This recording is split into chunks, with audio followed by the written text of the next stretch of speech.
ओम शांति। 22 मई 2022 अव्यक्त बाप दादा के महावाक्य।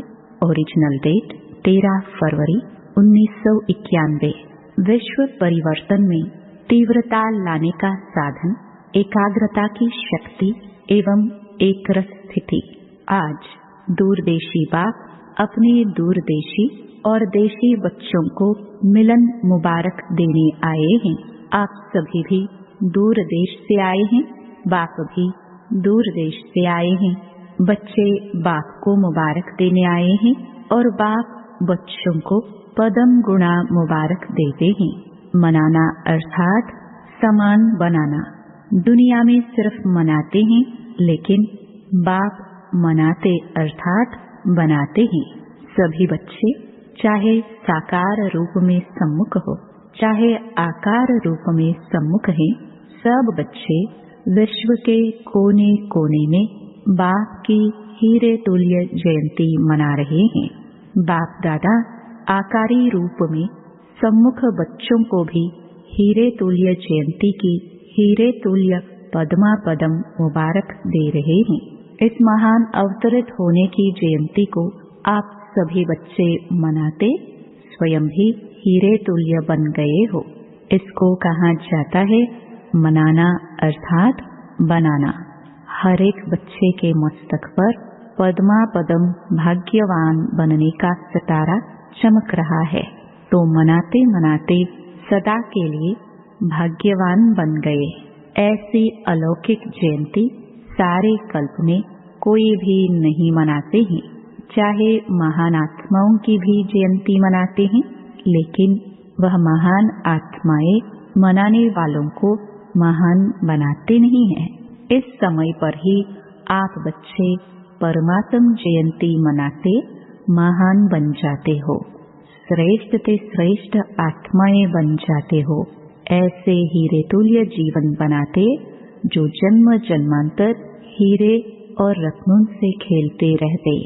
आज का यादगार दिवस सिर्फ बाप का नहीं है, लेकिन बच्चों का भी बर्थडे है, क्योंकि जब बाप अवतरित होते हैं तो बाप के साथ ब्रह्मा दादा भी परिवर्तित आत्मा अवतरित होते हैं।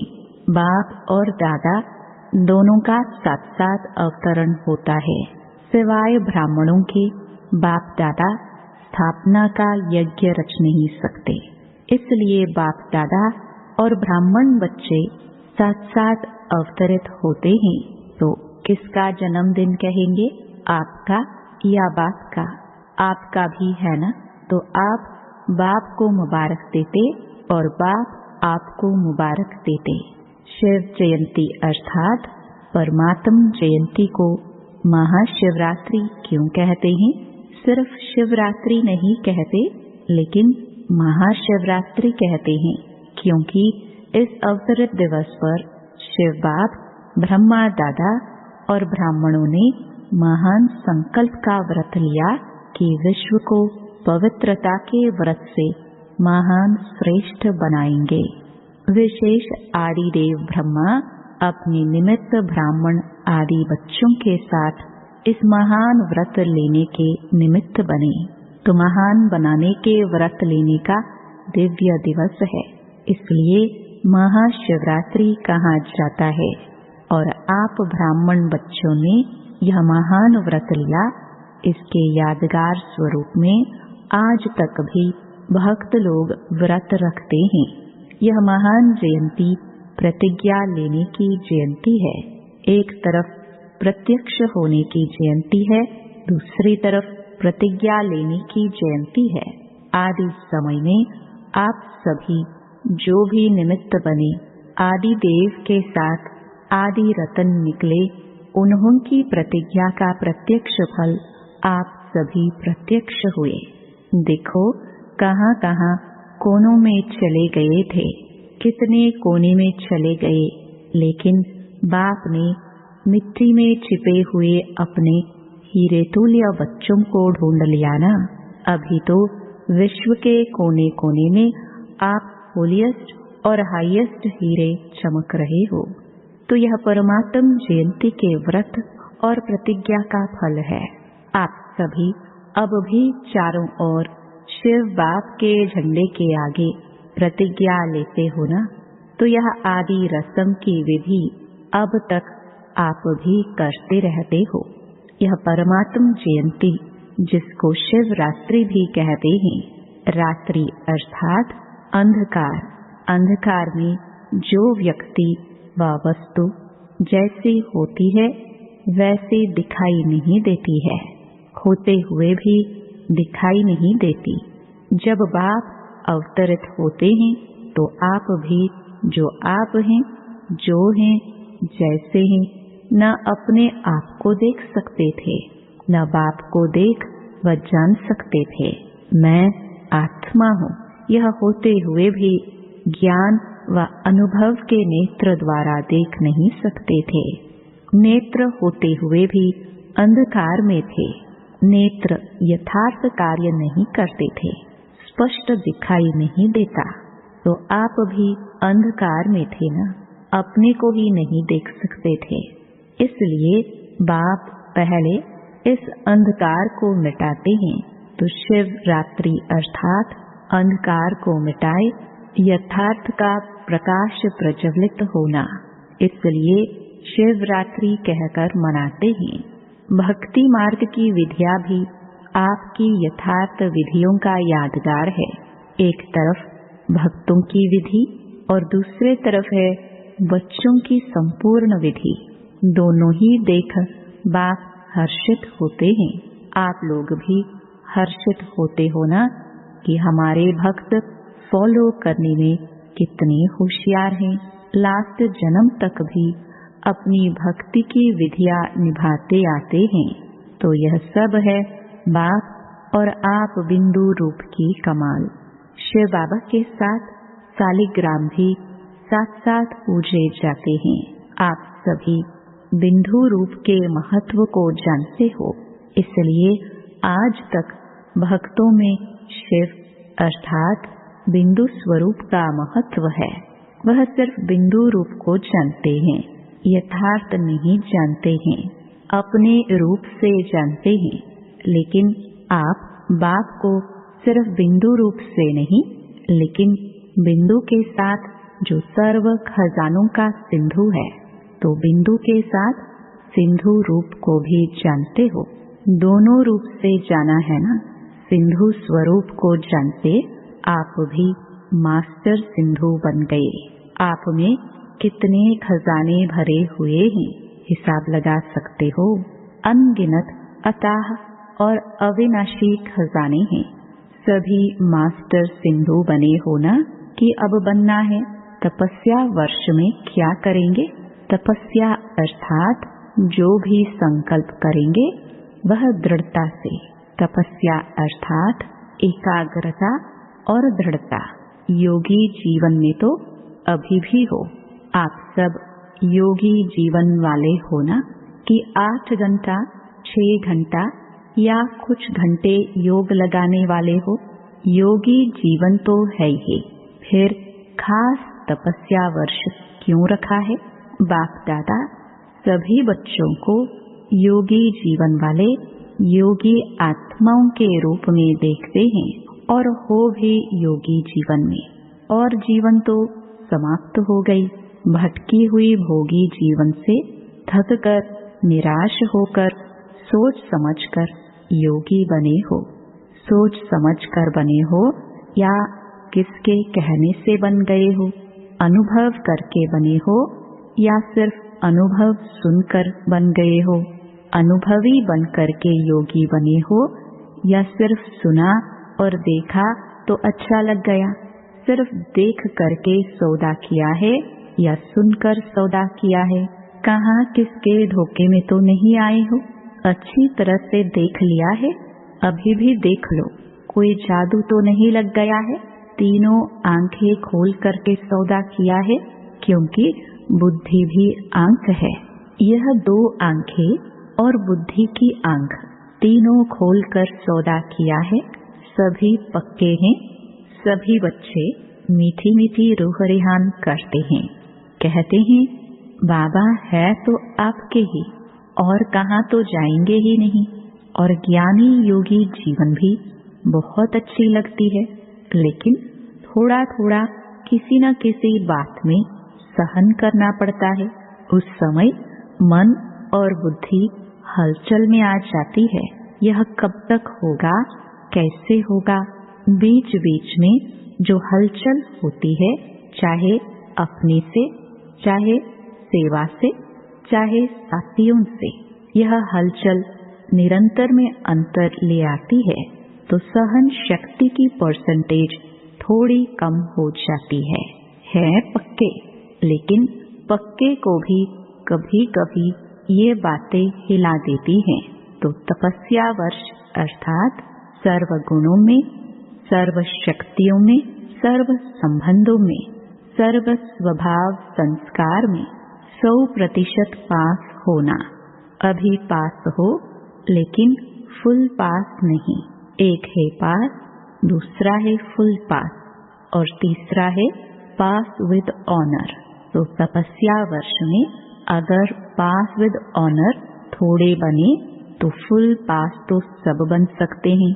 और फुल पास होने के लिए सबसे सहज साधन है, जो भी कोई पेपर आते हैं और इस तपस्या वर्ष में भी पेपर आएंगे, ऐसे नहीं कि नहीं आएंगे, लेकिन पेपर समझकर पास करो।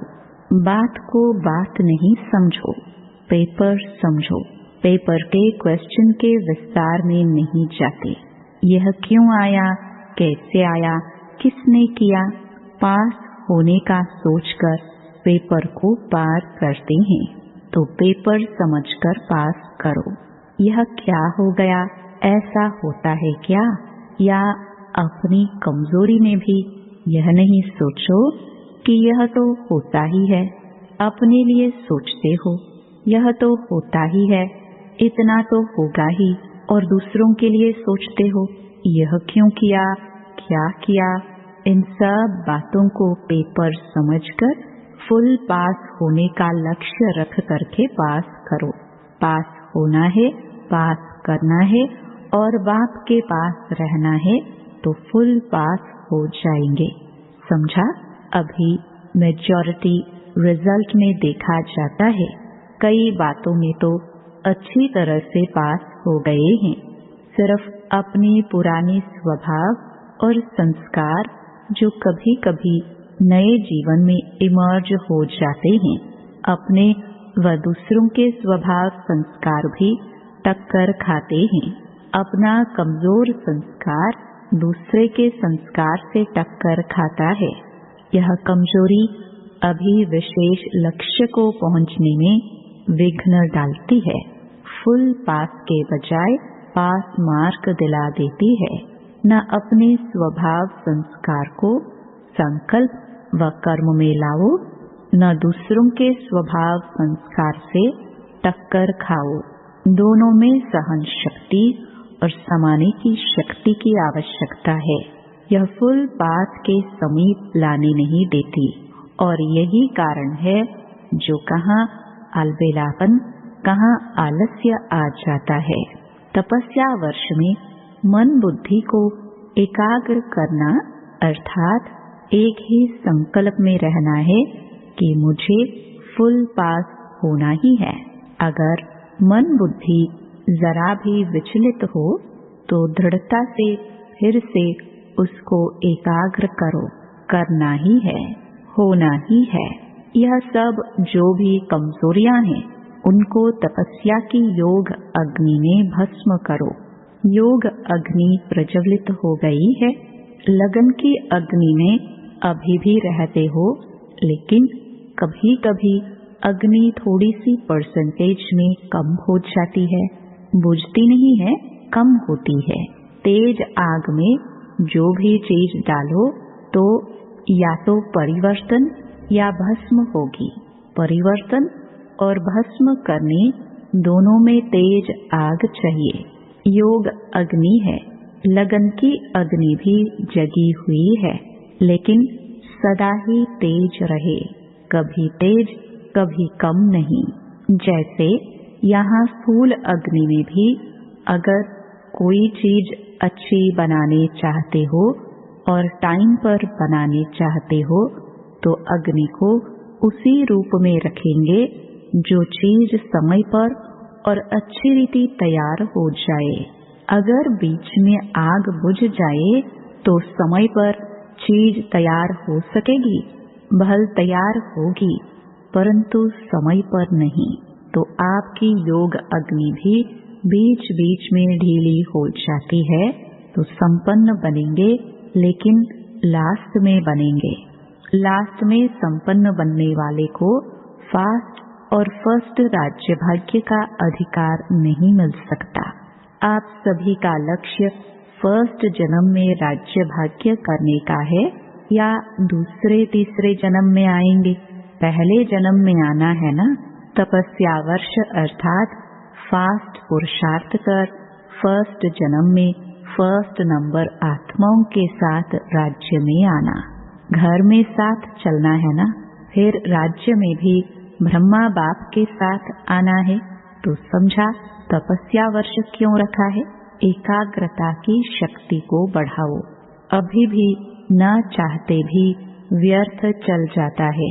व्यर्थ का तरफ कोई कोई समय और शुद्ध श्रेष्ठ संकल्प से भारी हो जाता है।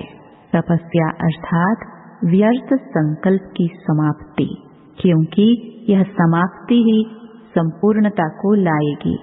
समाप्ति के बिना संपूर्णता नहीं आएगी। तो आज के दिन से तपस्या वर्ष आरंभ कर रहे हो। उमंग उत्साह के लिए बाप दादा मुबारक देते हैं। चारों ही सब्जेक्ट में फुल पास होने की मार्क्स लेनी है। ऐसे नहीं समझना कि मेरी 3 सब्जेक्ट तो ठीक है, सिर्फ एक में कमी है, फुल पास हो जाएंगे। नहीं, फिर भी पास की लिस्ट में आएंगे। फुल पास अर्थात चारों सब्जेक्ट में फुल मार्क्स हो। सदा हर आत्मा के प्रति कल्याण की भावना, चाहे वह आपकी स्थिति को हिलाने की भी कोशिश करे, लेकिन अकल्याण करने वाले के ऊपर भी कल्याण की भावना, कल्याण की दृष्टि, कल्याण की वृत्ति, कल्याणमय कृति, इसको कहा जाता है कल्याणकारी आत्मा। शिव का अर्थ भी कल्याणकारी है ना। तो शिव जयंती अर्थात कल्याणकारी भावना, कल्याण करने वाले के ऊपर कल्याण करना, यह तो अज्ञानी भी करते हैं। अच्छे के साथ अच्छा चलना यह तो सभी जानते हैं, लेकिन अकल्याण के वृत्ति वाले को अपने कल्याण की वृत्ति से परिवर्तन करो या क्षमा करो। परिवर्तन न भी कर सकते, क्षमा तो कर सकते हो ना। मास्टर क्षमा के सागर तो हो ना। तो आपकी क्षमा उस आत्मा के लिए शिक्षा हो जाएगी। आजकल शिक्षा देने से कोई समझता, कोई नहीं समझता। यह करो तो यह शिक्षा हो जाएगी। क्षमा अर्थात शुभ भावना की दुआएं देना, सहयोग देना। शिक्षा देने का समय अभी चला गया। अभी स्नेह दो, सम्मान दो, क्षमा करो, शुभ भावना रखो, शुभ कामना रखो। यही शिक्षा की विधि है। वह विधि अब पुरानी हो गई तो नई विधि आती है ना। तपस्या वर्ष में इस नई विधि से सर्व को और समीप लाओ। सुनाया था ना कि दाने कुछ तैयार हो भी गए हैं, लेकिन माला अभी तैयार नहीं है। धागा भी है, दाने भी है, लेकिन दाना दाने के समीप नहीं है, इसलिए माला तैयार नहीं है। अपनी रीति से दाना तैयार है, लेकिन संगठन में समीपता में तैयार नहीं है। तो तपस्या वर्ष में बाप समान तो बनना ही है, लेकिन दाना दाने के समीप भी आना है। समझा? बाकी योगी थे, योगी है, सदा योगी जीवन में ही रहना है। ड्रामा की हर सीन को न्यारे प्यारे बन देखते चलो। ड्रामा की हर सीन प्यारी है। दुनिया के लिए जो अप्यारी सीन है वह आपके लिए प्यारी है। जो भी होता है उसमें कोई राज भरा हुआ होता है। राज को जानने से कभी किसी बात में, किसी दृश्य में नाराज नहीं होंगे। राज को जानने वाले नाराज नहीं होते। राज को न जानने वाले नाराज होते हैं। डबल विदेशी भी इस बारी शिव जयंती मनाने टाइम पर पहुंच गए हैं। दृढ़ निश्चय रखा कि जाना ही है तो पहुंच गए ना। जाए न जाए यह सोचने वाले रह गए। अभी तो यह कुछ भी नहीं है, अभी तो होना है। अभी प्रकृति ने फुल फोर्स की हलचल शुरू नहीं की है, करती है, लेकिन फिर भी आप लोगों को देखकर थोड़ा ठंडी हो जाती है। वह भी डर जाती है कि मेरे मालिक तैयार नहीं हैं। किसकी दासी बने? निर्भय होना, डरने वाले तो नहीं होना। लोग डरते हैं मरने से, और आप तो हो ही मरे हुए। पुरानी दुनिया से मरे हुए हो ना। नई दुनिया में जीत हो, पुरानी दुनिया से मरे हुए हो तो मरे हुए को मरने से क्या डर लगेगा। और ट्रस्टी होना, अगर कोई भी मेरापन होगा तो माया बिल्ली मियाऊं मियाऊं करेगी, मैं आऊं। आप तो हो ही ट्रस्टी। शरीर भी मेरा नहीं। लोगों को मरने का फिक्र होता है, या चीजों का या परिवार का फिक्र होता है। आप तो हो ही ट्रस्टी। न्यारे होना कि थोड़ा थोड़ा लगाव है। बॉडी कॉन्शियस है तो थोड़ा थोड़ा लगाव है। इसलिए तपस्या अर्थात ज्वाला स्वरूप निर्भय। अच्छा, दोनों मुरब्बी दादियां सुन रही है, देख रही है। कुछ नवीनता देखनी चाहिए ना।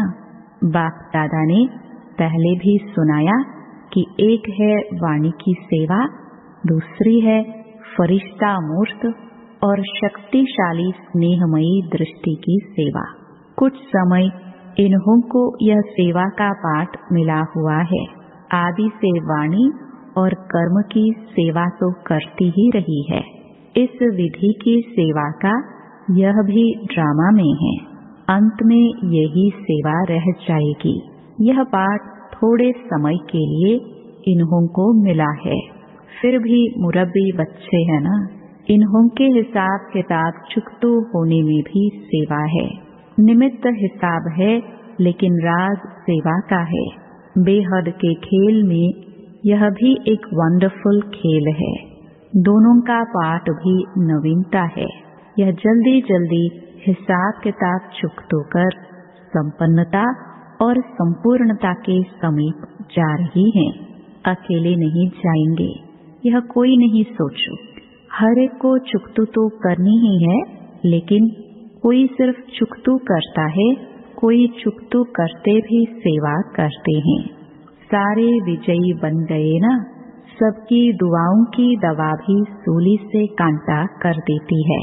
हिसाब किताब के प्रभाव में नहीं आई। दोनों ठीक हो गए हैं, सिर्फ परहेज में है। रेस्ट भी परहेज है। जैसे खाने में परहेज होती है, यह फिर चलने फिरने बोलने की परहेज है। स्नेह क्या नहीं कर सकता है। कहावत है, स्नेह पत्थर को पानी कर सकता है। तो यह बीमारी नहीं बदल सकता है? बदल तो गई ना। हार्ट की बीमारी बदल गई, पत्थर से पानी तो हो गया ना। तो यह आप सबका प्यार है। बाकी अब सिर्फ पानी रह गया, पत्थर खत्म हो गया। रेस्ट में रहने से दोनों के चेहरे चमक गए हैं। परिवार का प्यार भी बहुत मदद देता है। अच्छा, चारों ओर की सर्व विश्व कल्याण की श्रेष्ठ भावना रखने वाले, चारों ओर के ऐसे दृढ़ संकल्प करने वाले, तपस्या द्वारा स्वयं को, विश्व को परिवर्तन करने वाले, एकाग्रता की शक्ति से एकरस तीव्र स्थिति में रहने वाले ऐसे तपस्वी आत्माओं को स्नेही आत्माओं को, सदा बाप के साथ रहने वाली आत्माओं को, सदा भिन्न भिन्न विधि से सेवा में साथी रहने वाले बच्चों को महापरमात्म जयंती की मुबारक और याद प्यार स्वीकार हो और साथ साथ नमस्ते। वरदान: समय और परिस्थिति प्रमाण अपनी श्रेष्ठ स्थिति बनाने वाले अष्ट शक्ति संपन्न भव। जो बच्चे अष्ट शक्तियों से संपन्न हैं, वो हर कर्म में समय प्रमाण, परिस्थिति प्रमाण, हर शक्ति को कार्य में लगाते हैं। उन्हें अष्ट शक्तियाँ इष्ट और अष्ट रतन बना देती हैं। ऐसे अष्ट शक्ति संपन्न आत्माएं जैसा समय, जैसी परिस्थिति, वैसी स्थिति सहज बना लेती है। उनके हर कदम में सफलता समाई रहती है। कोई भी परिस्थिति उन्हें श्रेष्ठ स्थिति से नीचे नहीं उतार सकती। स्लोगन: जो कर्म हम करेंगे, हमें देख और करेंगे। यह स्लोगन सदा स्मृति में रहे तो कर्म श्रेष्ठ हो जाएंगे। ओम शांति।